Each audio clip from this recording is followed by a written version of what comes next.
development, who and where, you know, and these smart. I've talked about smart cities, but this is sustainable, isn't it? You know.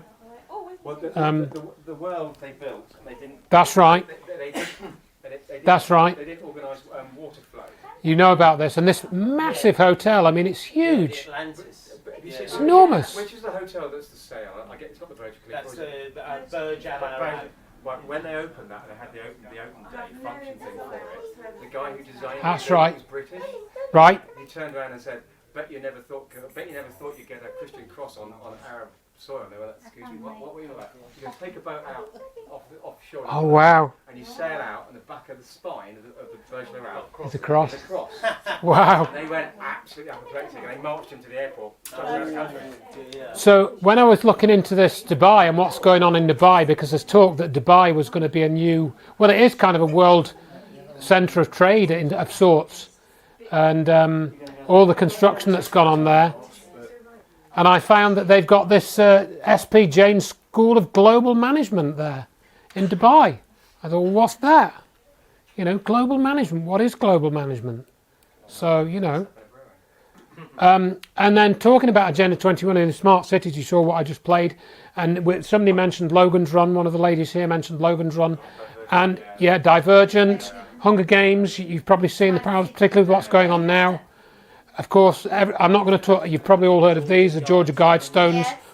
You know, some people thought these were a bit of a sort of a joke, a fake, a hoax of sorts. They're not actually a hoax, as in they are real. You can go and see them, apparently. But why would somebody want to put this up, you know? I've heard that. I'd heard that they'd been defaced, but then I'd heard that those photographs that were published were photoshopped. You know, so I don't know. But whatever they are, very strange. People say, oh, this proves the New World Order agenda and proves what it is. Well, maybe it does, maybe it doesn't, I don't know.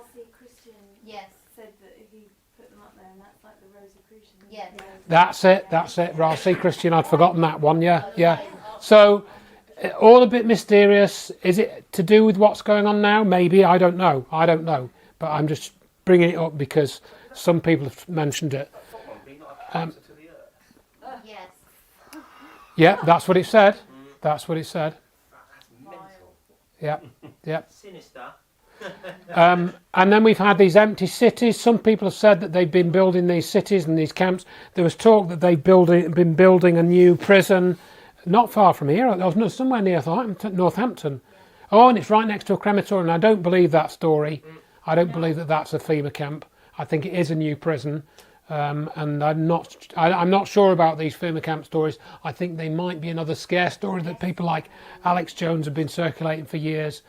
I haven't seen a lot of evidence. That there have been some contracts put out by councils for collection of bodies. I've seen those. I've got those on my other website, CV Pandemic Investigation.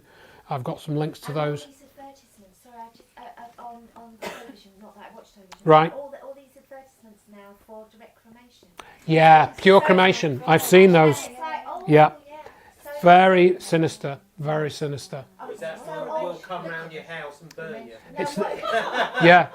You know, well, I mean, again, it's getting used to people of this idea of simply, you know, let's just deal with Dad, you know, and just get him burnt off, you know, and let's sort it, you know. Just get rid of them. So it's all reducing the cost of a very expensive funeral. Cardboard coffin, anyone? Now, this was pointed out to me a while ago. This is quite old now. It's over 20 years old, but this was an Agenda 21 book for kids, published in 1994. You can still get this if you know on eBay and stuff. Many parents don't have time for their children, so they try to compensate by giving them anything money can buy. Yet a mountain of teddy bears is no consolation for a lonely child. Adults are really just big children. In their weak moments, they buy teddy bears for themselves as well, to wipe away their tears. Cars, for example, a stereo or a new house. More things. Are they too weak to care that their new toys are harming the environment? While they play, they are destroying our future. That was put into this children's book. Rescue Mission, a children's edition of Agenda 21.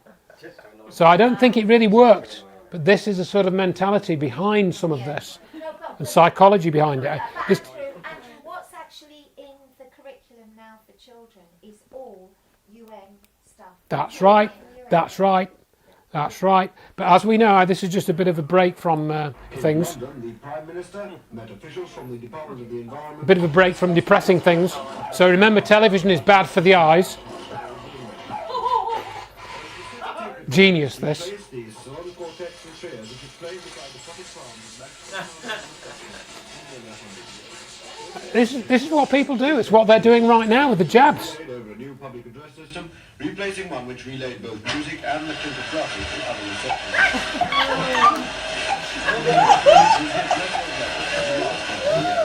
The Financial Times Index rose 3.7 points to 476.5. I don't like anything with eyes. No, not to eyes, Susie, not to eyes.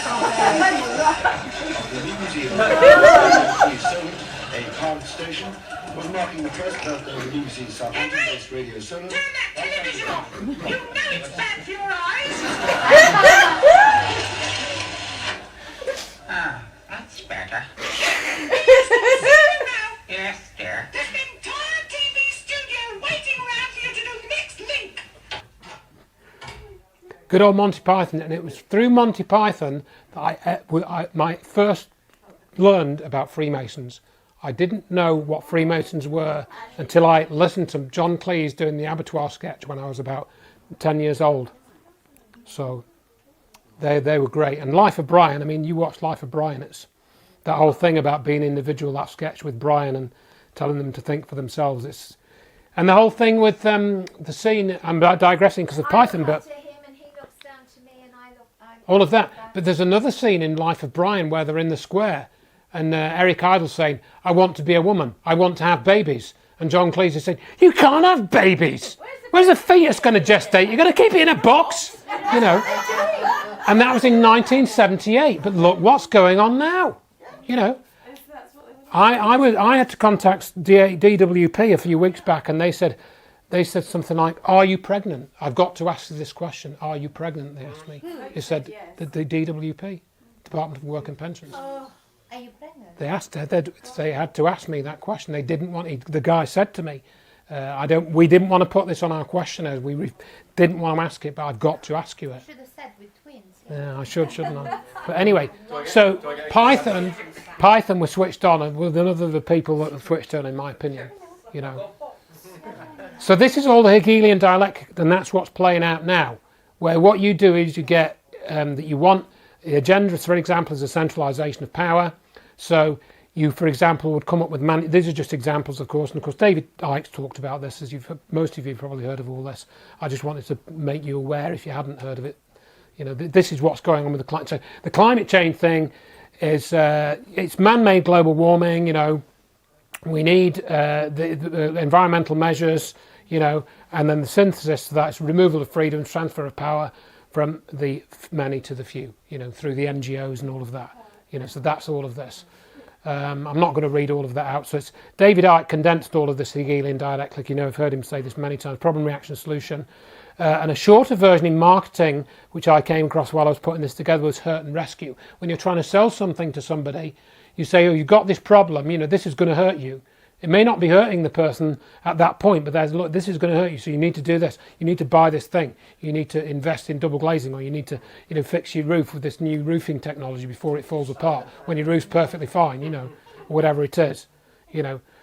And the hurt and rescue is a very even thing of, you know, this COVID will hurt you, so we're going to rescue you with a vaccine. The same thing, isn't it? You know, same thing. But also it's the three words. It's always the three. Yes. Yeah, yeah, exactly, yeah, that's right. Yeah, exactly. So what we've seen, for example, is that every time we get an extreme weather event, or most times it's linked to climate change. They'll get that in somewhere now in most weather reports now. They do. You know, so this is thought to be because of climate change. They won't tell you why or who said it. Scientists think this could be because of climate change, you know. And I noticed a few years ago that it seemed like they were going around various cities and almost as if they were zapping them. Significant flooding was also seen in the UK in 2007 in Hull, that was badly flooded. 2009 was Cockermouth. 2012 Exeter was badly hit. 2014 Dorset and the Somerset levels. And then in 2015 they started naming storm systems I know, what's that about? because they're now a threat to your livelihood. The climate is going to kill you. All right, that was my take on it anyway. But then we had this thing about fracking, didn't we? And all the fracking was good. That was clearly sustainable, wasn't it? No harm to the environment fracking. No earthquakes, no poisoning of water supplies. But they allowed that, didn't they? So this is another reason why we know this is bogus. But this is why the corporations are being given the power to do what they want, and we're told we can't do anything because we're going to harm the environment. They had one of the things, they had someone with their water coming out of their tap and they lit it. That's right. Yes. Yeah. What That's they right. don't tell you is a mate of mine I had to get involved in some stuff to do with that, and they'd actually had a gas tap piped up. That's right. Yeah, that's right. So there's misinformation has been circulated just like that. You're absolutely right, and I was aware of that. I was aware that there was fake stories that circulated about the fracking, and they do that so that they can discredit the people who are anti-frackers. Yeah. They get become flat earth, exactly. So what I wanted to then just quickly go through is any talk it's completely missed out of the climate change debate. People who are even people who are say it's nothing to do with man-made climate change, they don't talk about what I'm going to show you now. So, for example, the sun. That's seen very varied activity in the last. In fact, I was talking about this with Miles. Solar activity follows an 11-year cycle, and sunspots and stuff. And there's been a solar minimum at the moment, and that's often associated, for example, I think I've got it on the next slide, have I now? I've got it later in the presentation, I think. But basically there have been changes on the sun throughout the time that they've been talking about climate change. There's been changes on Mercury, there's actually ice being found on Mercury. That was discovered in Mariner 10 pictures in 1974. Venus, a lot of changes in the atmosphere of Venus, a lot of changes in the amount of oxygen in the atmosphere. That has actually, the amount of sulfur, in fact, as you see here in Venus's atmosphere, was found to have decreased dramatically between 1978 and 1983. Why was that? That's a massive atmospheric change, So the amount of oxygen changed as well in Venus. 410% increase in the overall number of natural catastrophes on the Earth between 1963 and 1993. Was that caused by, SUVs, and I've got a lot more on this in my book. Some of these slides are quite old, but I've expanded on this in my climate change book, and I've got a lot more data on this. Increase in earthquakes, new forms of lightning have been detected, sprites, jets and mega lightning. They've been observed for the first time since the 1980s as we've had better camera technology, space shuttle, all of this, better observation techniques. There's lots of good video. This is a really old picture now. There's plenty of, if you go to spaceweather.com, which is run by NASA, they've got video clips from amateurs around the world. Mars, that's been undergoing global warming, as you see here. That was the October 1996. 1997 it was like that. These are the polar ice caps from the Hubble Space Telescope. That's had global warming. Significantly increased in size, decreased in size in the last 8 years. This is years old now. Jupiter, how about a massive storm system that's bigger than the Earth appearing in the clouds of Jupiter? It's now got 3 red spots, so it did have. They've come and gone. The Great Red Spot has been present for over 300 years. It's changed in size, it's changed in colour. Enormous, massive changes in the atmosphere of Jupiter. What's it due to? Well, it could either be due to processes going on within the planet, or it could be due to energy coming into the solar system as we move through the galaxy, as the solar system moves through the galaxy. And if you talk about, for example, what's called the local interstellar medium, NASA won't talk about that and how that could affect the Earth's atmosphere and the weather systems on Earth and stuff. And for example, you've got this hexagonal storm on the North Pole of Saturn. That was discovered in 1980. Why would this form a hexagon? What weather processes are going on there? Now, how is that related to climate change? All I'm saying is that there are atmospheric processes going on here which we clearly have not understood. And the same thing is actually happening on Jupiter. The Juno probe, which has been flying around Jupiter for about the last 5 or 6 years, that's discovered a similar hexagonal storm system. It's actually made of, I think, 6 vortices in a hexagonal on the North Pole of Jupiter. And that was only discovered recently. So, Yeah, that's basalt. That's basalt. I think that's to do with the way the rock cools and crystallises and the way the bonds form. But it is, I think, again, I think if you read into some of what Richard Hoagland's talked about, called hyperdimensional physics, I think that's got something to do with it. I've got that in another talk. I'm going to everything. Uranus, as people like to laugh about, this has had huge changes in the atmosphere. Right throughout the solar system. Neptune had this great dark spot. This also appeared at 19.5 degrees where Jupiter's spot appears. This is to do with the hyperdimensional physics, I think. That then disappeared as well, so that's come and gone. And you can see the storms there between 1996 and 2002. They increased. These are all Hubble images, all NASA data. It's not talked about that climate change is going on throughout the solar system all the time. Pluto, that actually was seen to have changes in the atmosphere. That also happened in a quite a short space of time. Pluto's atmosphere increased in volume due to it being heated up by something.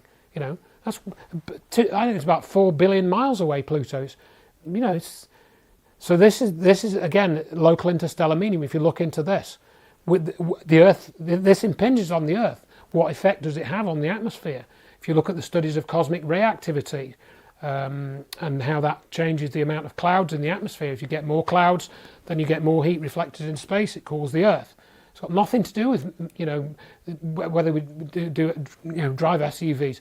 Maunder minimum, and this is what Miles was mentioning when I was talking to him in the in the interim. Europe's so-called Little Ice Age from 1645 to 1715, where it cooled down a hell of a lot, coincided with the Maunder minimum, a period during which sunspots were exceedingly rare. And these counts go back to 1500. People have been looking at the sun's disk since those times. Nobody talks about this. Nobody will talk about the Little Ice Age, right? Nobody will talk about the medieval warming period. So there's all of that to be taken into account in these arguments. It's not talked about. It is not talked about on any mainstream source. Now, I'm sure there are a few of you in the room that have looked at chemtrails. This was a picture that really woke me up. I'd started looking at these. I took this picture. It was, I can tell you the exact date and time, June the 10th, 9:45 in the evening. I'm typing away on my emails. 2005 this was.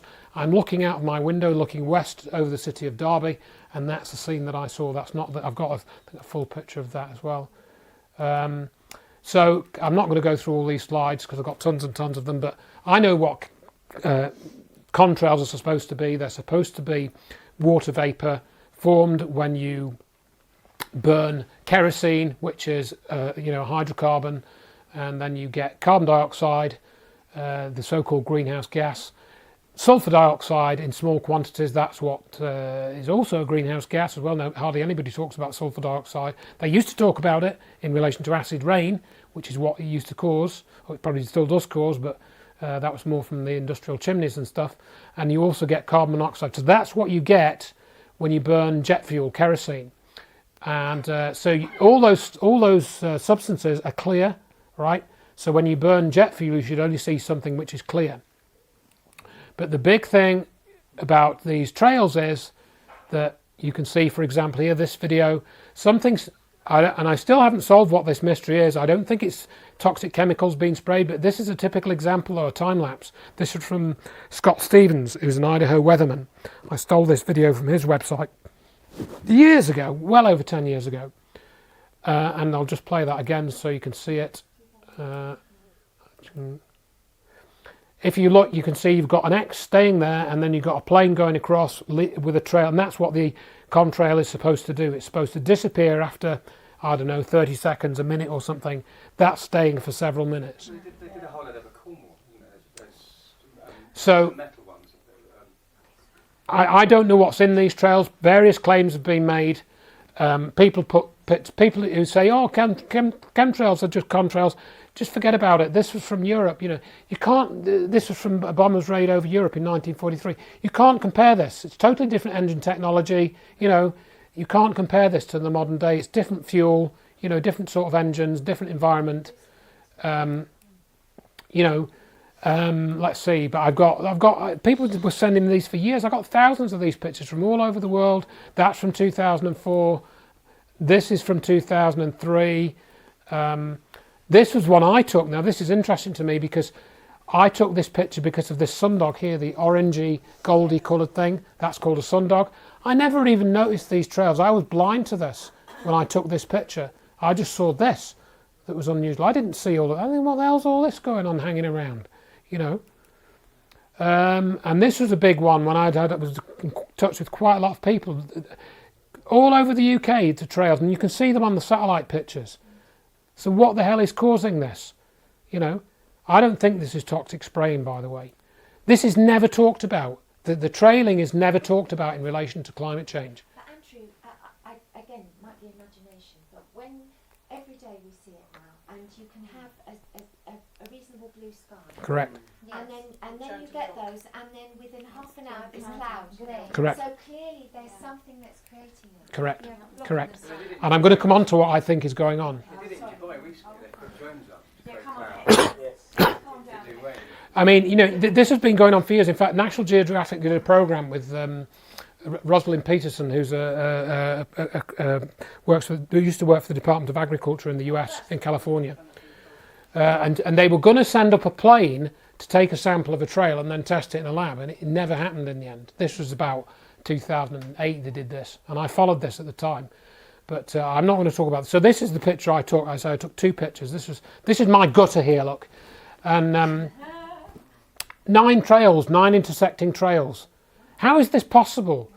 And this is, to me, the real mystery. I don't know what the chemtrails are. I'll tell you what I think they are. But how can we get these grid patterns, right? Whether it's toxic spray, I'm not interested in that at this point. How do these grids form, right? So you get shadows in the sky. You can see you've got this shadow here, look, for no trail up at this really weird shadow effects. I've seen those. Semicircles, there's somebody sent me this from Blionau Festiniogs, there's a date. Circles, these were, I got these, there we go, circles. This was Lincolnshire Wolds, this was published in a paper. I tried to get in touch with the guy who took this, but he didn't reply.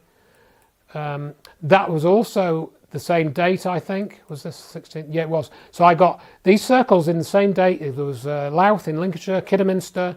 I got a picture of it from, this was from Long Eaton, near where I live. You can't really see it very clearly in this picture, but it is there. This was my shitty phone camera at the time. Similarly, from Hendon, not ever so far away from here, other side of London, of course.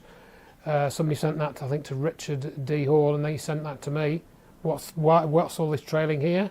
What the hell's that? Grimsby, Ashstead. Ashton, well, that's not far. Yeah, not far from here. I forget who sent me these. Lancashire. What the hell's that going on?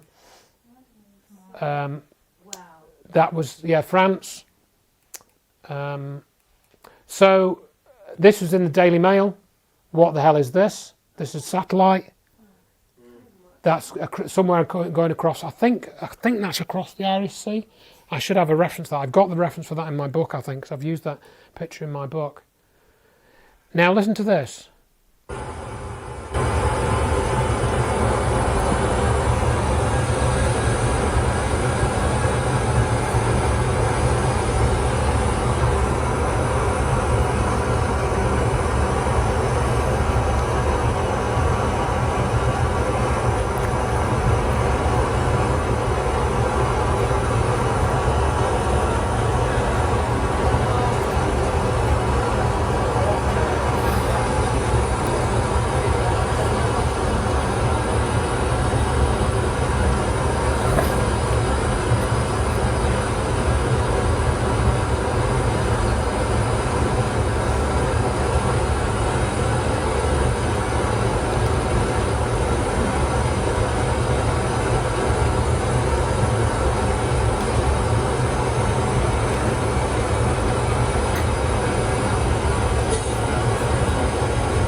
So that film, as you see, that came out in July 2010. I forget who sent me that, and it was put out. I don't know if I've got it on the next slide. Let's see. No, I haven't. It was put out by a YouTuber called KC10 FE, I think, 54 or something, which was KC10. It's the type of plane. It's a Boeing tanker plane used by the military. And FE was front end. It was one of the pilots. And you might have heard him say, "Oh, it's spraying chemtrails. It's a good job we're not underneath it, otherwise we'd be dead." Yeah. Now, is that really chemtrails? I don't think it is. I think that was kind of like a bit of bait to get the chemtrails community going, because I think and then he deleted the video. It was up for like about 24, 48 hours, and then he deleted it. And I wrote to the guy. He didn't reply. But I said, "So what mission were you on? What were you flying? Where were you going? You know, what? Tell us more about the flight. Who was that? Why was it in front of you? Why were you behind it? You know, I wanted to find out that to get some context to what it actually was." No response.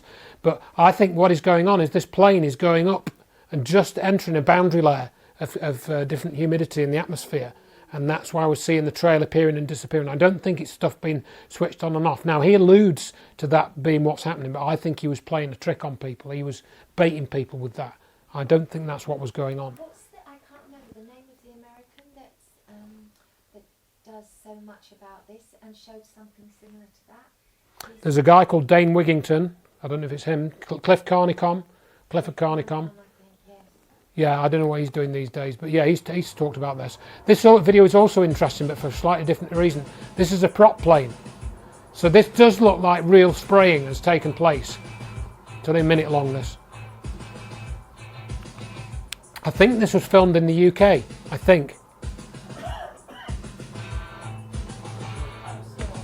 And it looks like a prop plane. I can't quite tell for sure.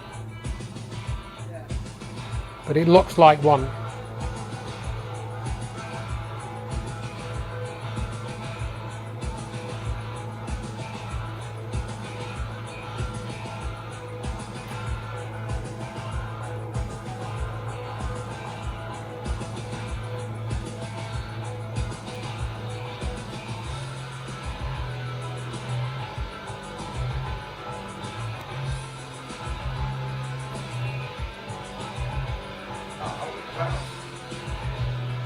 Which does happen.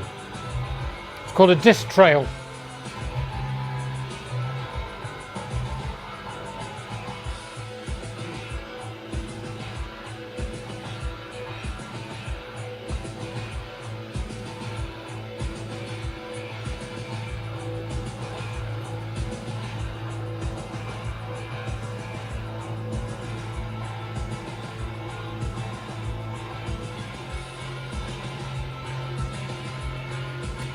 So there you are. So that does look like there's some sort of spraying going on there, but I don't really have any other background to that other than that video, you know. Yeah, and now we're talking about whether or not, and you see, nobody talks about this in the climate change debate, not officially. They don't talk about these air and trail anomalies. What's this straight line rainbow here? This is my daughter's bedroom window. I just happened to catch this. This lasted for about 15 minutes. I mean, it's weird. And then these clouds look like they're going off to a point, like, you know, a perspective point down on the horizon. They're all aligned. This is a straight line cloud edge as well. You'll see a lot of these. It's a straight line, and there's a trail going across, which might be giving us a clue to something. And another one, this is, you see the date, this is from again from the same window I took the trail on. So you'll see these if you look for long enough, you know. So I wrote to all these official agencies. I'm going to probably skip over most of these, and I didn't get really much. I'm just going to skip through all of this. They don't really tell you anything that you didn't already know. You know, nothing's going on, go back to sleep, nothing to see here. This is all rubbish, you know. So I wanted to find out if commercial aircraft are involved somehow in creating these trails, right? So what I did, and I latched onto this idea back in 2006, and I ended up getting one of these, and they weren't cheap. This was like 400 quid, 450 quid, I think it was at the time. And I think I've got a thing of it here, and I've written all this up in the book. It's on my website and everything.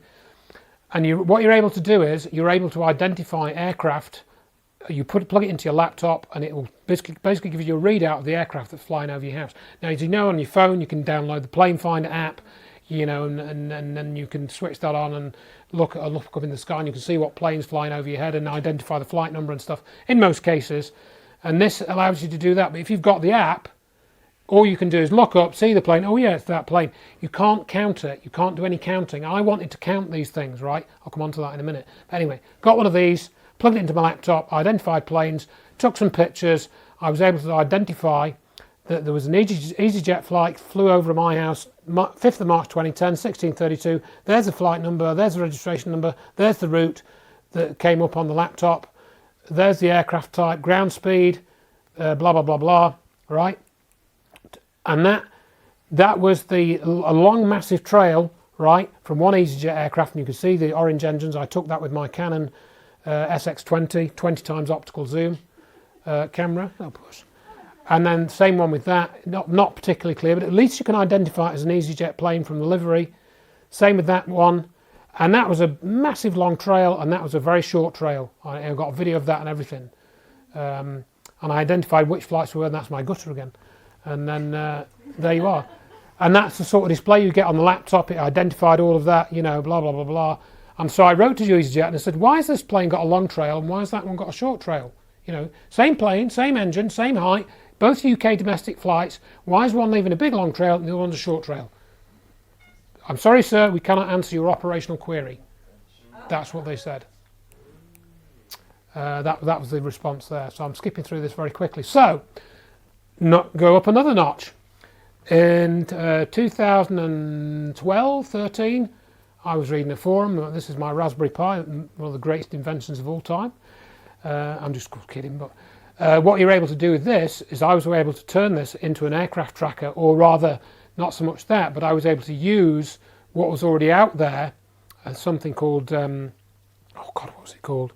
Dump 109, some software written in C, which is a programming language, which I spent my 5 years of office work programming in C, so I'm pretty familiar with C. So I was able to take the C program that was you use a TV dongle, and then the Raspberry Pi can pick up the ADS-B signals from the aircraft, right? So you get a signal from the aircraft on the left there, looking at the top diagram. That comes into this little dongle, the little black thing that was sticking out of the Raspberry Pi. That dongle decodes a signal. Instead of being a Freeview TV signal, it decodes a 1.09 gigahertz signal. It then goes into the Raspberry Pi, and then you can tell what type of aircraft it was, if you really want to know, or just count the aircraft. You can tell where it is in the sky, how high it was, and you can count it. So what I did was I added to the software a bit that was existing at that time, got it to count all the aircraft. So I set this thing running, got it to count all the aircraft that came over the house in a day. And then at the same time, let me go back a slide. You see this thing here, as you see it's labelled, it's a Raspberry Pi camera. I stuck that on a windowsill. So it was tracking the aircraft and photographing the sky at the same time. I developed this over about 6 to 9 months. And I got 6 of these things running. I got a total of about 500,000 observations from 6 tracking stations all around the UK. I got it to download all the data onto my Raspberry Pi, put it into an Access database, right, did all of that. Got it to draw these charts, because of course what I wanted to see was I wanted to see grids. I wanted to see grids of trails on these charts, right, to see if I could trace which planes were making these grids, right. And so I wrote the software to produce this display. This was done with the graphics library on the Raspberry Pi. So I wrote all of that bit. That wasn't in the original software. You know, I did that stuff for years. So I wrote all of this to track all the planes, right? And I had 6 of these trackers running. There's the postcodes, one at my house, one in Leeds, across the UK. Ran these for about 6 months. I wanted to have the number of planes detected, number of planes located, in other words, those that had latitude and longitude, because they didn't all broadcast their position, right? So some of these planes were like telling you they were there, but they didn't tell you where they were. They were telling you, you could pick them up on the scanner, but they didn't broadcast their latitude and longitude, so you couldn't put them on the grid there on the map. They tell you the altitude, so trails form above 25,000 feet. Right, so all the aircraft that were below 25,000 feet, I could just forget about those because I wasn't interested in those. So I wanted all the planes that came within 25 miles of the tracker, otherwise where that was, because if they were further away than that, you couldn't see them anyway, so you couldn't see the trails, so they were irrelevant.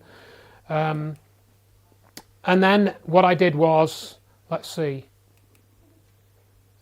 here we go, and this is what my tracker's produced. This is from Leeds, and you can see this is the aspect ratio. If this is a bit wrong, but it shouldn't matter. Oh, you can't see the time code on this, unfortunately. But yeah, there's a time code because this is enlarged to fill the screen. So, unfortunately, I need to change the resolution. But look at this. You've got this cloud bank. It's just staying there. All the other weather's moving past it, and this cloud bank is staying there in the middle of the picture. Why is that? And look, it's all staying there. This is about 2 hours. You've got this cloud bank just fixed there in the sky, and all this other weather's going past it. And you can see it's oscillating a bit, but the main cloud bank is still there. And this was the key one. This was at my brother's house. I got the grids forming. These are the grids forming right in front of the camera. But yet when I looked at those maps, you know, those trails that I showed you with the maps, no grids on there. So there was no way to detect the aircraft that were making these grids. I got it on video, you know. Because the problem you have in the UK is you know, you have to go through this for days because it's raining half the bloody time, you know, and then it's cloudy the other quarter of the time. So you've got about a quarter of the weather you can actually do this. That's just a reflection of the curtains on the window. So, and I think I've got maybe one more. So, you know, I did a lot of work on this, but people who were interested in chemtrails got no interest, you know. Can we have one of your trackers? You know, no, I didn't. I tried to tell a European chemtrail group about what I was doing. Next to no interest. No interest. They're not interested in evidence. Exactly. So what I was able to show, really, and the only thing I was really able to conclusively show from all this, you know, messing about, technical cleverness, call it whatever you want to call it, you know, geekery, idiocy, I don't know what you want to call it, you know. But all I was able to show is that anyone who said that, oh, when you get more trails, it just means there's more aircraft. No, it doesn't. No, it doesn't. It's got nothing to do, because when I count in the number of trails on a given day, there was no correlation to the amount of air traffic. No, exactly. No, I've still got no answer to that. But what I was able to prove pretty conclusively, but the amount of trailing is not proportional to the amount of air traffic in the sky. That never changed. You know, and I've got a whole massive database to prove that. Yeah, but you can do it with Skyscanner. You go out and you see a trail being made, go and look it up, see what plane. Same as if you watch out for UFOs. If you see a light in the sky, you go and look at Skyscanner. So, Don't shop. if you look, depending, because what you could do is the way, you know, like with statistics, you can process them any number of ways, as those who've only got a familiarity with that will know. So I could process the figures by hour, or by 4-hour groups, or by days, you know, or by morning and afternoon sort of thing, and you got slightly different results depending on how you group the statistics together. But overall, as I said, there was no correlation between levels of air traffic, you know, detected and levels of trailing, you know. And you could argue that on the days when there was heavy trailing, there were actually less aircraft that the thing detected, right? So I think the result I would strongly argue, and I've got all the data to prove it really, would disprove the general statement that trailing is seen because of increased levels of air traffic. That's not the reason, right? Yeah, so I'll just skip over all of that.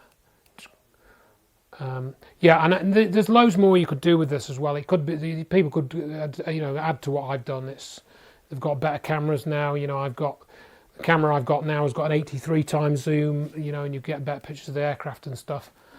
So people talk about barium and aluminium in the trails. That's a common thing. I don't think that's ever really been proved. But however, having said that, you can look at this paper by this climatologist he's dodgy. He is dodgy as hell. Dr. David Keith. He came out with this paper a few years back. He's out of the University of Calgary, and he talked about using levitated discs in the atmosphere to reflect solar radiation. It's part of this solar radiation management technique for getting rid of the excess heat. All right. So he came up with this thing where you'd have a barium titanate disc, and because of the way this is, you know, made, it will actually float in the atmosphere, in the sort of electrical field that runs throughout the atmosphere, right? And it will self-levitate, and therefore you put these discs in and it will reflect the sunlight, according to him. So you've got to just dump however million tons of this in the atmosphere, and you reflect more solar radiation. It's great, isn't it? So yeah, so some people have said that there's been more barium and aluminium compounds in the water, in the soil, in the food. I haven't seen that good evidence of this. You know, I mean, I've written a bit more about this in the book and on my website. But some people would argue that chemtrails are and you're hearing it again now because of the COVID and the vaccines. Oh, you know, the vaccine's got a chip in it, and the chemtrails come over and it flicks the chip to on or whatever, you know, or it enhances the field or something. Various conspiracy theories, you know, bandied about. But I don't know. But what I think is going on is chemtrails are related to weather control, but not in the most obvious way. So I'll try and get onto that in a minute. This is Clifford Carnicom. Sorry, who would then be in charge of the programme? Who knows? I don't know. Black budget operations. We've heard about things like, I'm just skipping over these, I'm not going to really, just to know that I'm aware of them, and I've heard a lot of the stories, maybe some of you have.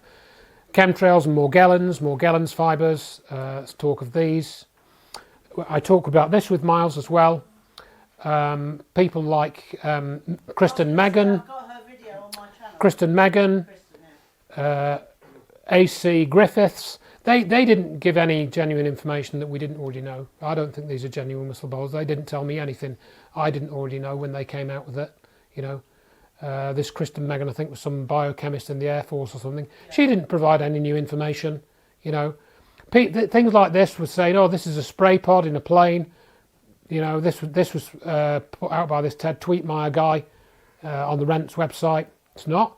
It is a refueling pod. In fact, I photographed one of those at East Midlands Airport on the ground in the Aeropark just a couple of weeks ago when I was doing my little walk round there.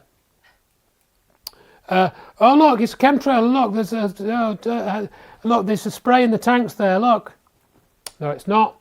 This is a test flight, and what they do is they have fluid in these tanks to simulate passengers moving around the plane. They pump the fluid around these tanks to redistribute the load as the airframe, you know, test the airframe is stable under all conditions.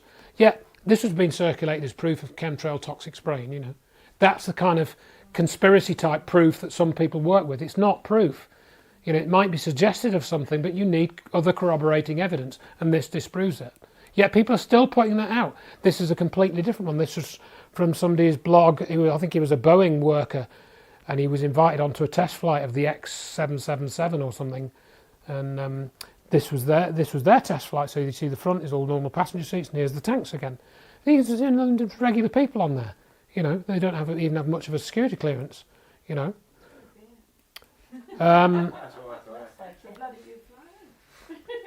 So let's get on to some more mind messing with now. Why they've tried to normalise chemtrails or contrails, whatever you want to call them.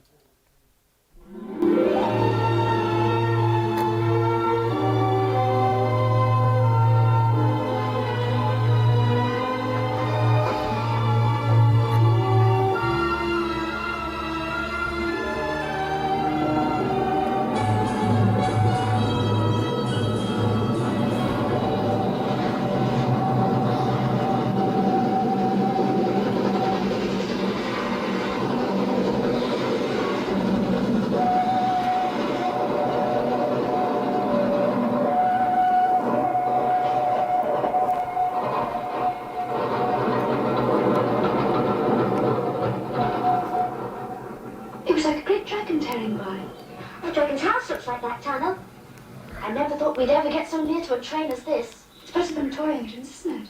Don't know. It's different. It seems so odd to see all of a train. It's so tall. I've always seen them cut in half like that.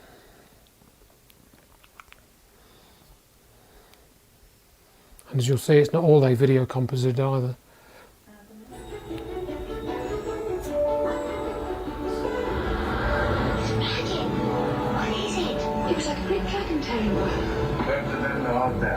Probably keep the menu as a souvenir. A positive too, please. Make absolutely sure that the water is really moist.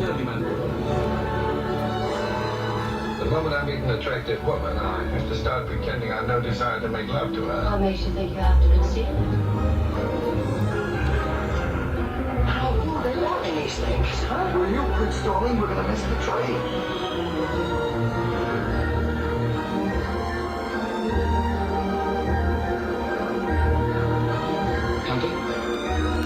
Yes, thanks. Oh, I'm just kidding. Oh, beg your pardon. I'm so sorry. You can always tell a honeymoon couple, you know. They're so shy. It's fine, doesn't it?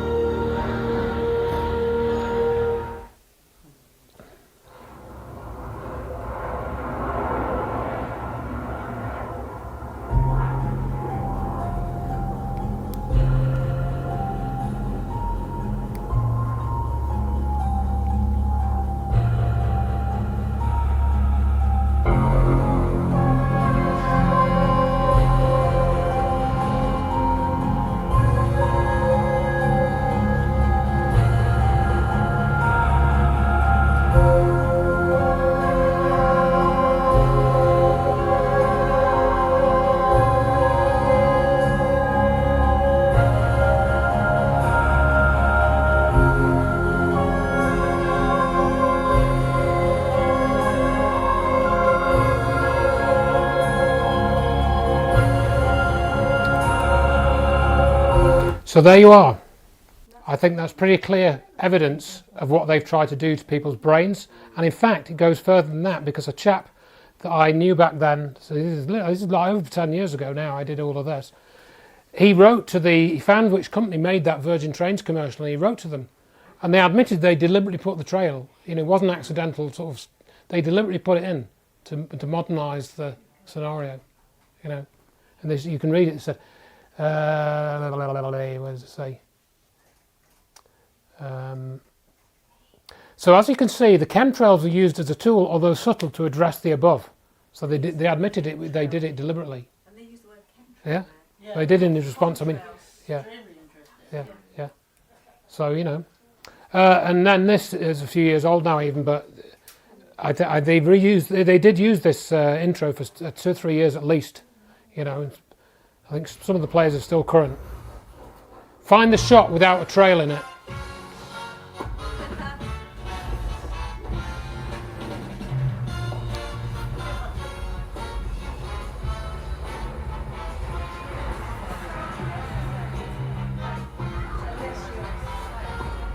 Don't ever bring this up in a climate change discussion. Don't bring it up. It's normal. Because it's in part of Wimbledon.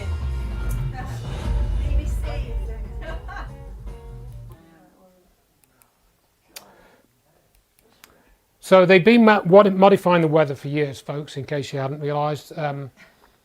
Charles Hatfield was doing it, I believe, back in 1915. Starting on January 5th, 1916, it rained for 15 days. Following him doing his experiment with chemicals, which he'd said he'd done elsewhere before then. And he got blamed for breaking the dam and causing floods, I think. And that inspired the 1956 Burt Lancaster film, The Rainmaker. So that was already put into a film. These guys, Irving Langmuir and Bernard Vonnegut, they worked on cloud seeding in the 20th century, putting silver iodide in the clouds and getting, rainfall to come out earlier than it would otherwise. That's all it was really for. And cloud seeding was used in the 1950s, and it was even used in Vietnam War to basically make the Ho Chi Minh Trail, kind of unnavigable for the Viet Cong, and that was called Project Popeye. So yeah, it's been going on for years, folks, and they don't talk about this, of course, they can't. Project Storm Fury, this was Ben Livingston.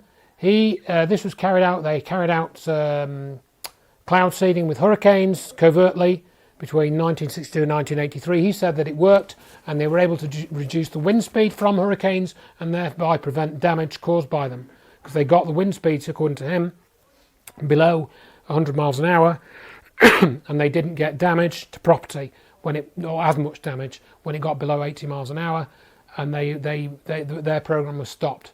They were stopped from doing it. yeah, so we've had this. Everyone remembers this, don't they, everyone? Not.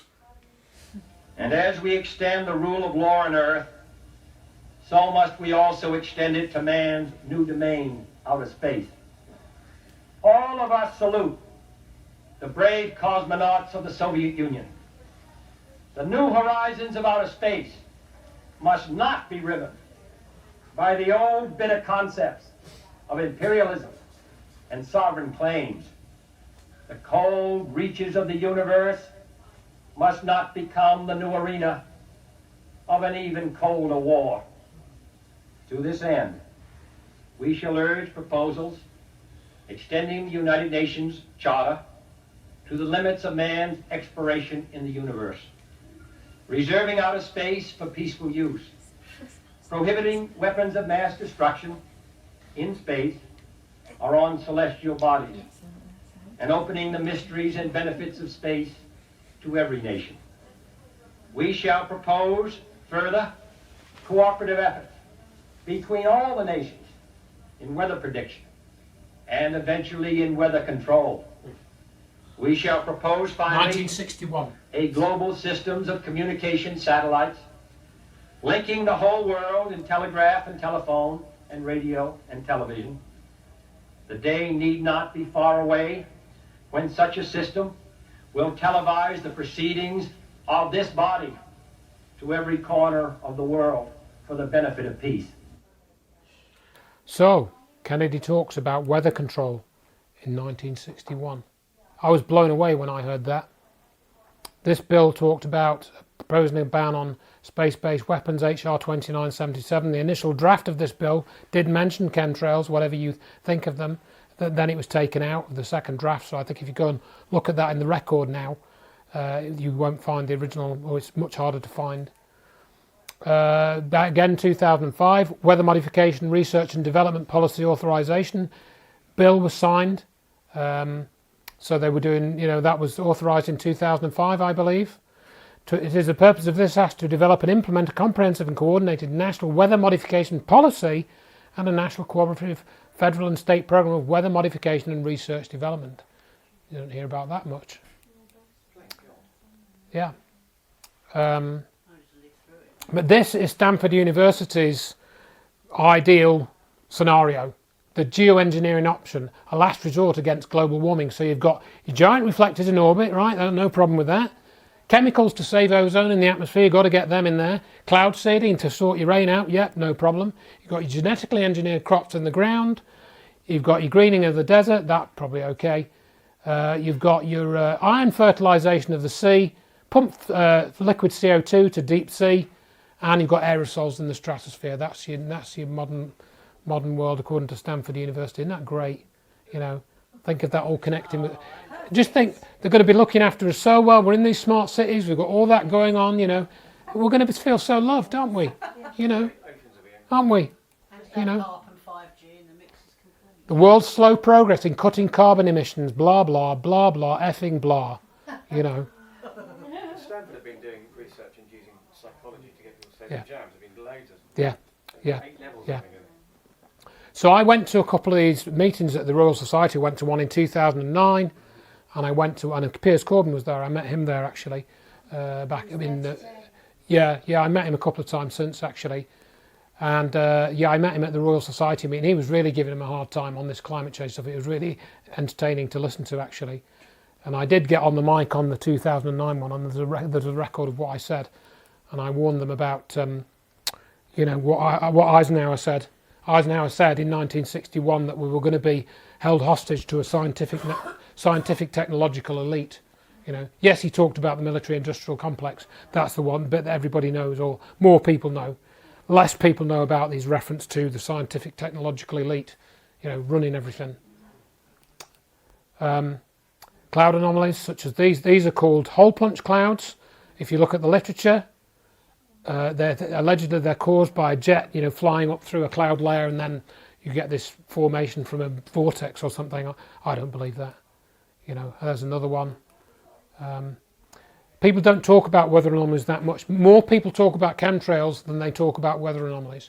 and I think that's partly why chemtrails are promoted more in the alternative community, because it's the weather anomalies I think you should be paying more attention to, because I think they give you a clue more to what's going on. Mr. MB333 is getting good with the anomalies now. He's doing a lot more anomalies. There's the people have been doing it for years. Some of these pictures are 13, 14 years old. Yeah. I've got some going back to 1999 here as well. All of them, you know, saying, and this is the Cloud Appreciation Society. Yeah, don't worry about what it is. We just need a name for it. You know, same with this. This was in the Daily Mail. Asperitas cloud. They had to come up with a new name because they didn't know what that was. No, not in that case. No, the mammatus clouds are more globular than that. Yeah. So this was from. This is a time lapse from Lincoln, Nebraska. So this is normal weather, isn't it, folks? As you can see, nothing abnormal about this. I went into an antique bookstore up in Wantage, and I asked for a book on clouds, and there wasn't one. Yep. I've got one. It's like a little chill. It's almost like a chill. I've got one. I'm just interested to see if there was one. Yeah. You know, and there's loads. I've seen loads of clips like this. This is a particularly impressive one, I think. But I've got quite a few of these, you know, and you could if you did a bit of search, you could probably find some more. To me, this is not normal weather. That looks like something out of Walt Disney's Fantasia. It does, doesn't it? Yeah, yeah, yeah. There is one they've got which is just a whole bank of cloud and then nothing. It's like literally like a yeah. I've seen one. It's freaking. And then you've got this, for example. Scott Stevens pointed this out a good few years ago now, 2004, I think this was, 17 years ago. Square cloud on a satellite picture. Is it a cloud? Well, is it a cloud? Yeah. Yeah. That you look, you know, it's according to him, he's the weatherman. He said it was a square cloud. I trust him. He said it was a cloud, and it is square. These are you can get lots of these as well. This is I collected these years and years ago. You know. It's still over Abu Dhabi at the moment. It's a mothership. It's incredible. Well, these are radar traces. I think what's going on is, you know, the rainfall is being manipulated to appear in certain places, and that's what you're seeing. And you can see zaps on the left there as well as one towards the centre. And I've got loads of these, loads of them. I collected loads. This is, yeah, you can. If you would see them if you took the time to capture the weather maps. You will see them. I've been seeing these for years. And this is meant to be, I mean, this was published, you know, and then they said, oh, it was anomalous propagation that was causing all these circles. So, well, if that's the case, this data is completely useless. If it's not actually saying, if it's not actually showing what it looks like it's showing, in other words, circular patterns of rainfall, then it's just useless. How could you rely on this for anything, you know? So that was the explanation for that. I'm going to skip over that because we've seen that. Switzerland, same sort of thing. Australia, this was on Colin Andrews' website at one time. He put it on there, although Colin Andrews won't talk about 9/11, and he thinks Edgar Mitchell was great. Edgar Mitchell was great, and he wasn't. He was threatening people. So this is all known about as far as I'm concerned, and I think weather modification, again, you get into looking at this guy, Wilhelm Reich, and orgone energy. If you're not familiar with this, check this out, do some research. It's in my book. There's a lot more than what's in my book, of course. There's a whole institute devoted to Reich. There's an institute devoted to orgonomy, which was his other field of study. That's still going. He argued that you could collect life force energy if you used the right materials, right? So you could collect this orgone energy in a what he called an orgone accumulator by alternating between organic and inorganic layers, and then you could use this for therapeutic purposes. And he treated people successfully. He treated cancer patients, he treated other ailments. He's written up in books. He was put in scientific journals and stuff, you know. And you could read Reich's books, you know, if you wanted. He built these, the Cloudbusters, where he was drawing out orgone energy from the atmosphere and putting it into bodies of water. A lake on his ranch, he was doing it. And he was able to manipulate weather systems. And he also got UFOs turning up as well. and he wrote a book called Contact with Space, which was never finished. I've got a draft copy of that. So I've got all kinds of stuff on that, and then of course, this James DeMeo, he's reproduced Reich's work. James DeMeo did some cloud busting work in Greece in the mid-1990s, and they were successful in breaking the drought, using cloud busters. It's been done in several places. Charles Kelly, and then of course Kate Bush. This is about Organon, which is Reich's ranch. It's all about Peter Reich, who is Wilhelm Reich's son. She's playing Peter Reich, and Donald Sutherland is Wilhelm Reich with the Cloudbuster. This is what this song is about.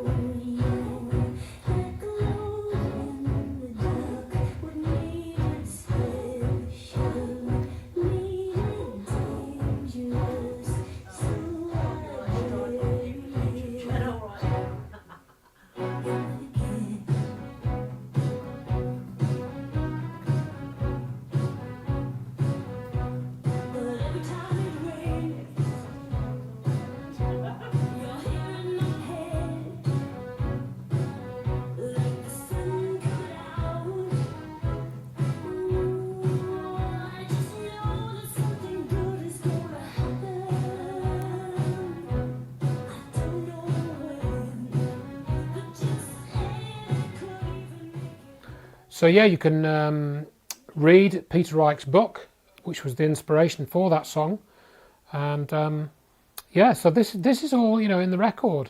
And Reich was put into prison. He ended up in prison. He died in prison.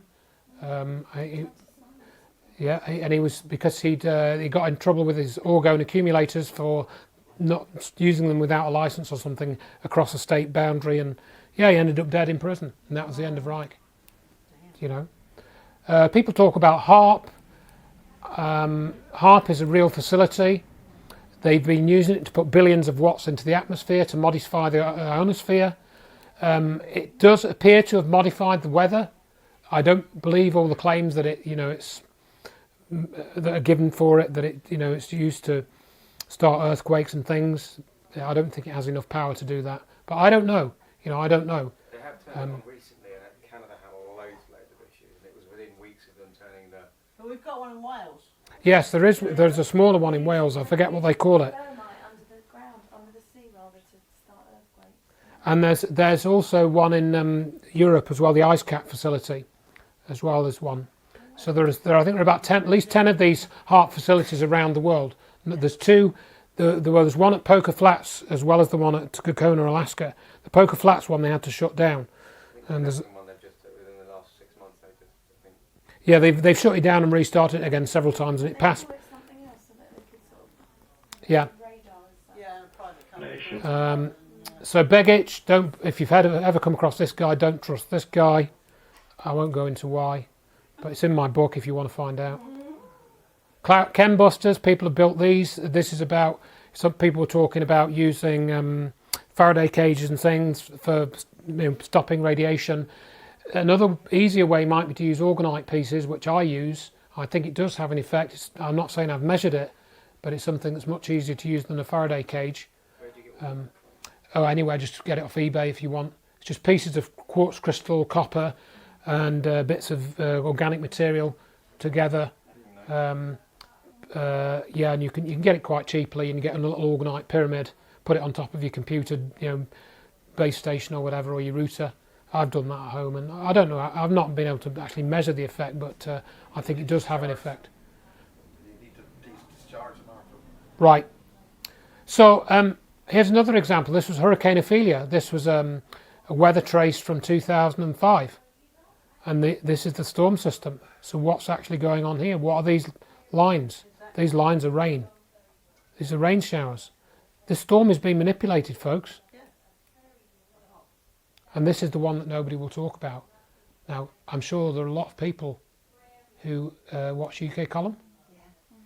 Did you see they did a 9/11 symposium about 2 weeks ago? Patrick Hannigan, 6 hours long. 9/11 symposium. Go and watch it. They didn't mention hardly anything about 9/11. They talked about Afghanistan and what happened in Iraq. And Patrick Hennigan, who was presenter, I sent him a copy of this book in about 2014, 15, and he interviewed Dr Judy Wood. She wasn't even mentioned in this 6 hours once. I was mentioned once, but not to do with any of this. This is the secret. This is the biggest secret. This is what blows apart everything, in my opinion. Now, Dr Judy Wood doesn't quite put it like this. So there is the plume of material from the World Trade Center in that yellow square on the left. Right? This is what you weren't told about. In fact, I don't know if I've got the clip in here, but Gerald Rivera, who's the hurricane reporter in the US, Gerald Rivera, he said in 2010, if only a hurricane came on 9/11, only a hurricane. I've got the clip. I don't know if I've got it in this presentation. Well, Gerald, you're the expert on hurricanes, and you don't know about this. Wow. 11th of September 2001. A pentacle. This is like a pentacle shape, 5-sided shape. I don't know if that has any significance. This is the 9/11 morning forecast. If you look at the reports, you can go and watch them on the Internet Archive. 2 of them mentioned Hurricane Erin at about 8:45, and 2 of them didn't. I think one of them mentioned it by name. There was nothing on. By about 9:15, they'd taken it off the charts.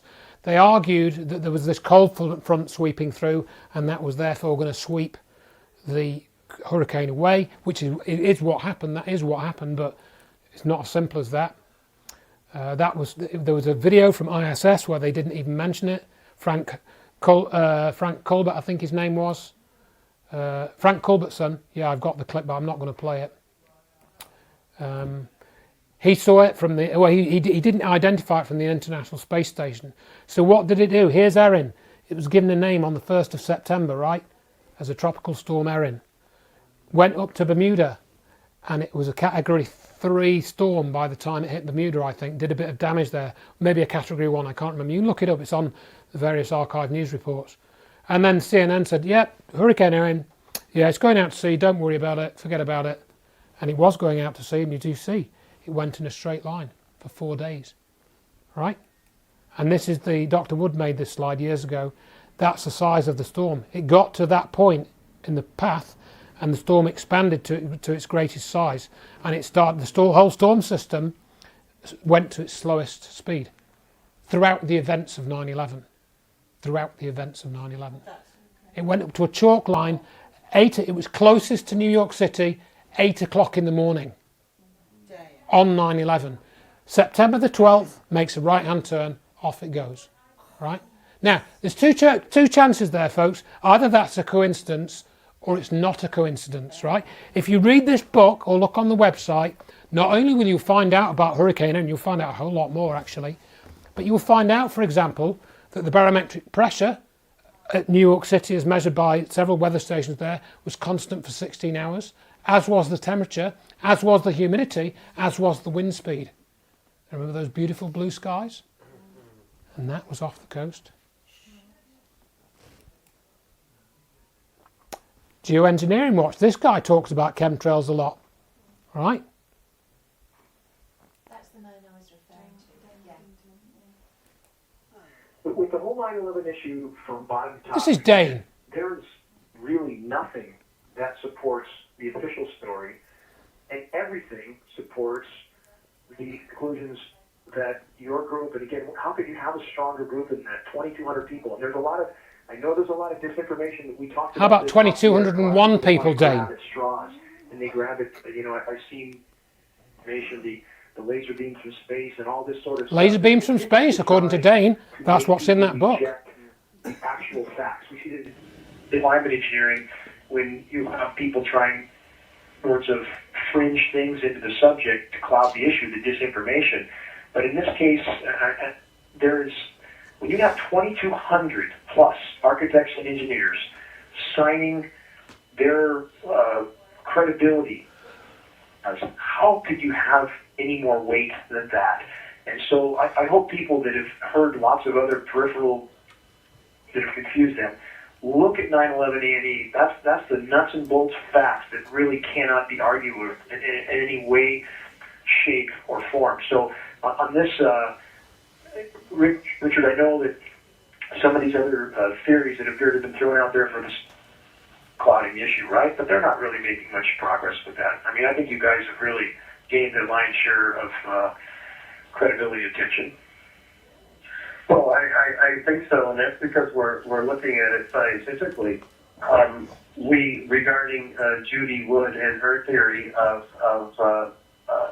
directed energy weapons, what she does is look at the site around the towers and tries to find unusual evidence to try to support an unusual theory that she doesn't even know what evidence would support that theory, because we don't know anything about directed energy weapons or how they work. We don't even know if they exist. We know they're experimental programs.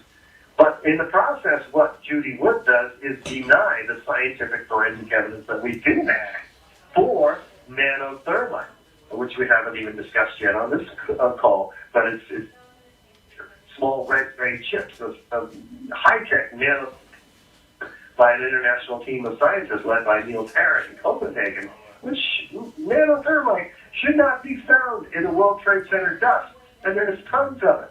I mean, literally tons of it. We'll get to that, but she also denies the evidence. Go ahead, Richard. Go ahead. She also denies the evidence for explosives going off, which are heard by hundreds of people, including documented orally by 118 first responders.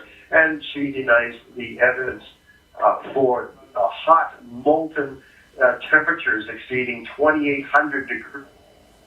Officials with satellite infrared technology have documented very well in the piles underneath World Trade Center 1, 2, and 7. So we're just about to run out of time, but I want to summarize with this, to finish with what you just said, to summarize it. Bottom line is, we have one person, Dr. Judy Wood, ignoring evidence and disputing literally not just 2,200 experts, but many more when you count all these other first responders that heard the explosion. So we have one person denying who knows how many, 2,500, 3,000 experts. I can't agree what the number is. Which would people be reasonable in believing? Obviously, you guys are standing on solid ground, period. Nobody else is. So as we wrap up the show, we're about to lose our time. So that's Dane Wigington's response to, who runs a site called geoengineeringwatch.org. That is his website, talking about weather modification. He is saying that Dr. Judy Wood ignores evidence about explosions. Clearly he's not read the contents page of this book where she talks about evidence of explosions. He also, on one of his sites, had a picture of a large plane with all of those drums in, and Angela Merkel saying that those drums were actually chemtrails. Yeah. Yes, he's putting out disinformation. Are you aware of Dave Starbucks, the late Dave Starbucks, interview of Dean Warwick? I've known about that for years. I've had it on my website for years, yes. Yeah, it's only partly relevant. It's only partly relevant. Okay. So how do we know that energy was involved? Well, read the book, basically, or read Dr. Judy Wood's website, study it for yourself. I'm not going to go into that here. We haven't got time. One thing I will point out to you is that, let's see if I've got the next slide. 846, if you look at what Dr. Wood did, she became very interested in how they actually destroyed the World Trade Center, and she could see that there were effects on the Earth's magnetic field. This is all covered in the book. And one of the earlier effects, or specific effects, was at 846, when the magnetometers in Alaska registered a dip in the Earth's magnetic field. That was the exact time of the so-called alleged first plane crash. So are you telling me that the magnetometers in Alaska could detect when a Boeing plane crashed into World Trade Center number 1, 3,500 miles away? I think not. That hole was made with energy, whilst the illusion of the plane was put in front of the people. It was not a real plane, folks. Right? This is all in my books. It's all on. Mark Conlon's written about it. Richard D. Hall's done stuff. UK Column won't talk about it. David Icke messes it up. He does talk about it, but he gets it completely wrong. Despite me trying to correct him, you know, I told him all this in 2008. Everything I've shown you, I told David Icke face to face in his hotel room in 2008. Right? What does he put in his next book? Controlled demolition of the World Trade Center with thermite and explosions. Right? Anyway, we're getting to the end now. So, we want free energy, basically. Now, this is an example of free energy, which not many people have heard about. Everyone's heard of, well, quite a few people in this room probably heard of Bob Lazar, the guy who worked on the back engineering of the saucer in 1987 in Area 51, the S4 lab, all of that story. Some of that I think is true, and some of that I think is not true. However, this is definitely true. How does this sound? A conversion kit that would allow your car to run on clean, plentiful hydrogen. It's in the works in New Mexico, and the name of the guy who's building it may ring a bell. He's Bob Lazar, and 16 years ago he told our George Knapp about Area 51 and said scientists there were studying UFOs. He dropped out of sight, but George caught up with him. As a teenager, Bob Lazar built a jet-powered bicycle, later a jet Honda, then a jet dragster. These days, he's focused on a different propulsion system. Every vehicle we have here is powered by hydrogen. At his new home in rural New Mexico, Lazar's been working on a conversion kit that will turn any car into a hydrogen hybrid. His two vehicles have already been converted and can travel up to 450 miles on hydrogen gas, then switch automatically back to gasoline. Lazar wants to take it a step further. Every major car manufacturer is working on a hydrogen system. The only difference is that they want to sell you a new hydrogen car, and they want to sell you hydrogen gas at hydrogen gas stations. Basically what we're doing is making a conversion kit you can use in your own car, and instead of buying hydrogen from somebody else, you make it. He makes hydrogen using water and a solar-powered generator, but again with a Lazar twist. But it's the only particle accelerator on the block, I'll guarantee it. The small lab behind his home has a 30-foot-long particle accelerator he built from scratch. He uses it to produce metal hydrides, which absorb hydrogen gas like a sponge and make it much safer to use as a fuel. You could do that with ordinary metal hydrides, but we found a way to kind of actually manipulate the atomic structure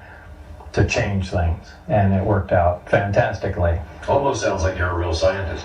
That's what they tell me. It's an inside joke based on the ridicule Lazar has faced ever since he went public in 1989 with his claims that he worked on flying saucers in the Nevada desert. The military refused to answer any questions about Lazar or his claims, nor could we verify much of anything about his life. Lazar told us he previously worked at Los Alamos National Lab. The lab repeatedly denied it, even after we found Lazar's name in the lab's own phone book. His critics say that since he can't prove he ever earned a college degree, he can't be a real scientist, even if he can build jet engines, hydrogen systems, and particle accelerators. Is there a way to prove any of his story? Maybe. In 1989, Lazar claimed the ET saucers he worked on could produce their own gravity. This propulsion was made possible by a super heavy substance he called element 115. The problem with the story? Element 115 did not exist in 1989. Now, however, it does. Scientists at the Lawrence Livermore Lab created a minuscule amount of 115 last year, a profound development. But the material decayed almost instantly. So, where did the government get 500 pounds of the stuff, which is what Lazar claimed long ago? It would have to be found naturally somewhere where heavier elements had a chance to be formed, you know, in the area where there might have been a supernova. In other words, from a solar system other than ours. Lazar's critics say the fact that 115, as created in a lab, is unstable and fleeting proves Lazar's a liar. Lazar says that first batch was only a starting point and that he'll be proven right in the long run. And I'd like to see him continue on the work and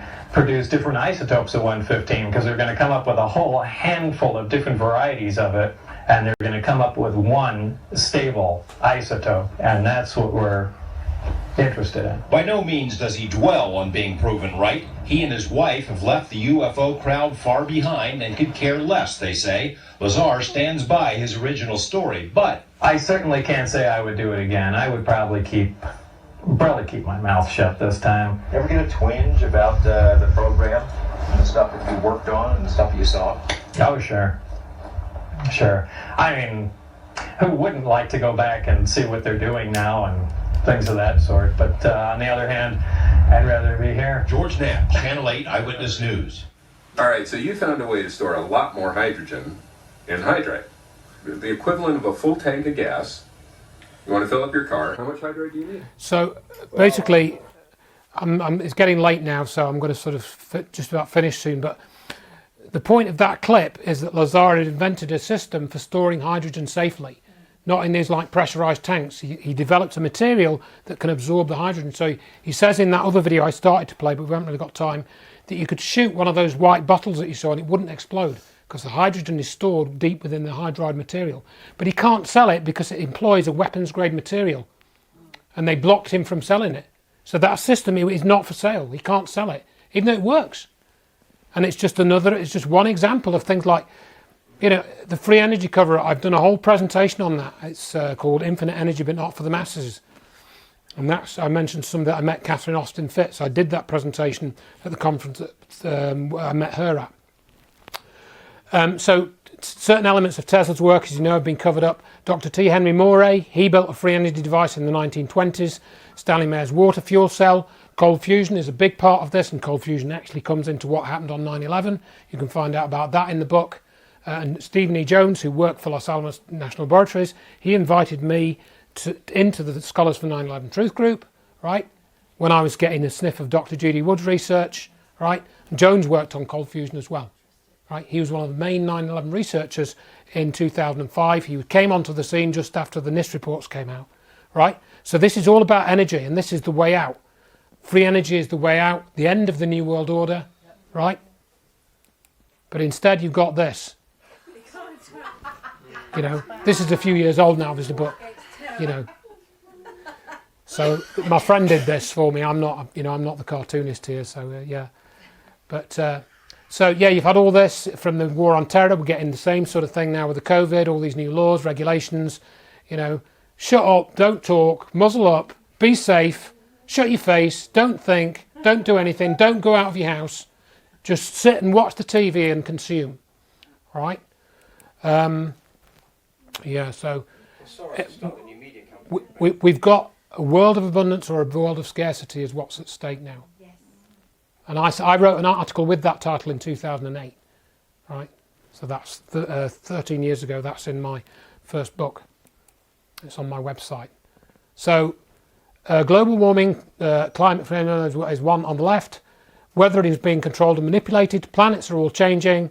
Chemtrailing is happening, and you can see the effects on the weather about maybe half the days. In other words, I think the trails that you see are the result of the manipulation of the atmosphere by technology somewhere. Maybe it's HAARP, maybe it's something else. I don't know what that technology is.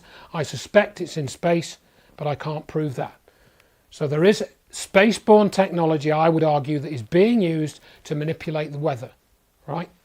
They can't do it all the time, but I think the events of 9/11, for me, certainly prove that beyond any doubt.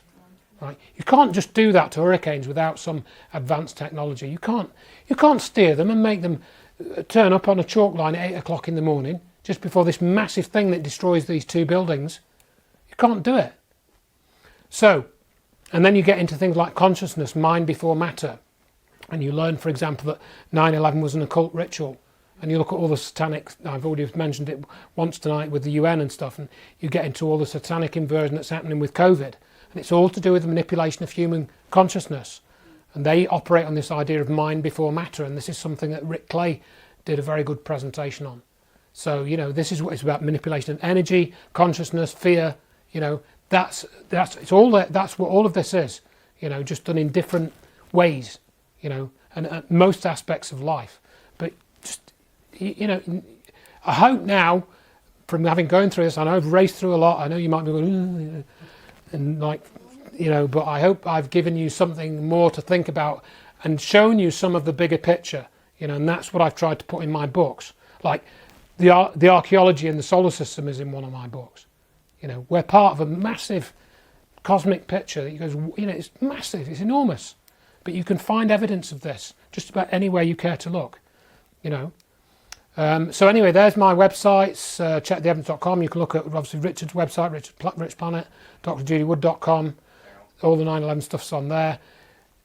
Just check the evidence. You can, if you want any of these links, just email me. I've got some leaflets somewhere here. I've got the books. I've got a couple of copies of Where Did the Towers Go, which are £25. So I'd like to thank you all for listening, and I'll take questions. Yeah, I'm on Facebook. They're just vaccination leaflets. I didn't bring any 9/11 leaflets. I can't believe that. I thought I brought some 9/11 leaflets, and I haven't. You mentioned briefly in the slide before Ian Crane, and Ian Crane doesn't go into the detail that you go into. I mean, obviously Ian Crane's not with us anymore. But why do you think he doesn't go into that detail? Because he seemed pretty damn perceptive. I don't know. My experience with Ian Crane was very mixed. I've written about that in my second 9/11 book. I've written a little about that. I first got to know Ian Crane in 2005, and I actually copied a load of DVDs for him because he was going around the country doing talks, and I had a DVD burner, and I actually gave him 100 DVDs because I knew how to burn them and make them and stuff. And but when it came to talking about Dr. Judy Wood's research, he wouldn't mention it. He wouldn't talk about it, And I don't really understand why. I was told by somebody else who said they work for the intelligence services that Ian Crane also worked for the intelligence services. Same with Jones? Sorry? Same with Alex Jones? Alex Jones is definitely, he won't talk about Dr. Judy Wood's book. He won't talk about it. He's controlled over. I think so, yeah, at least to some extent. Now, this is not to say that people like Ian Crane haven't served a very useful role. Same with David Icke. They've woken up a lot of people to a lot of stuff. But there's something that they. In other words, what I was saying to somebody last night is, these people, David Icke, Ian Crane, Alex Jones, whoever it is, Dame Wigington, they can take you so far with a certain topic. But for me personally, I've got to leave them behind because there's more. Yeah. Just briefly for the purpose of the recording. Sometimes. Just for the purpose of the recording, we did an homage interview with you and Dr. Right. Judy Wood. Yes. And it's since been deleted off YouTube. Do you want to just mention that? It's going to be relaunched. Okay, thank you. Yeah, I mean, by all means. So Miles is saying that he did record a video of myself and Dr. Judy Wood. That would have been 2012 in Northampton when Miles set up the cameras there. And he's going to reload that onto one of the video sharing platforms. I know not which. Right, Brighteon. So yeah, that you can look at that if you want. You might find somebody's archived it somewhere. I don't know if somebody's already re-archived it in my archives. But there's lots of Dr. Judy Wood interviews. There's lots of interviews with me. But I can tell you that very few people will talk about Hurricane Erin in the way that I've shown you, and that's all in the the weather data archives. You can go and check that out. It's in the UK Met Office. You'll find it in there. Maybe some people haven't spoken about it because they don't think they don't know enough about. Partly that's part of the reason. So they don't understand how important it is. Part of the reason, but I mean. What was the hurricane used for? What's the significance of the hurricane? Well, if you read the book, yeah, I know, but if you read the book, it was used as a static field. So the way that they destroyed the World Trade Center was by mixing together different types of energy. They mixed together the static field of the hurricane, which was electrical energy, right? And this is what John Hutchison was doing in the 1980s. They mixed together microwaves. It seems that microwaves are involved. We don't know where they came from, but it appears that the people in the towers that were on the phone and they were saying, "Oh, I'm burning up," they were being microwaved alive, right? That's what we think, and that's why they jumped. When they weren't actually on fire when they jumped, but they were being microwaved. And then they also used the Earth's magnetic field, right? Because you saw how the energy was affecting the magnetometers, and you can see from the magnetometer readings the Earth's magnetic field was up and down all through the events of 9/11, and the day before it was much calmer, So that's all there. All that data is there. Information with the blue sky and you need for the holographic. Potentially. Potentially. That was a big to make trial, the sky super blue, which it was that day, in order to use the sort of. It's possible if they didn't have a blue sky, it's possible that the projection technology wouldn't have worked as well. Now, before I take one more question, one thing I think is worth me sort of saying as a rider to that. If people remember the film Independence Day, right? and the Empire State Building was destroyed by a flying saucer, right? You take 9/11, change the plane for a flying saucer, and what have you got? What have the Pentagon been doing in the last, in June? They published this report saying, oh, we found that there are these UAPs flying about, and we think they're a threat to national security, so give us some more money, you know. So if they say UFOs are a threat to national security, take that forward 5 years, and then they say, oh, well, actually, we've been doing research. Oh, we now think that the aliens have infiltrated the government and various, you know, other bodies in the world, so everyone needs to take a DNA test, and then they put a holographic show on and they destroy Houses of Parliament or Eiffel Tower or something. But they did all of that on 9/11.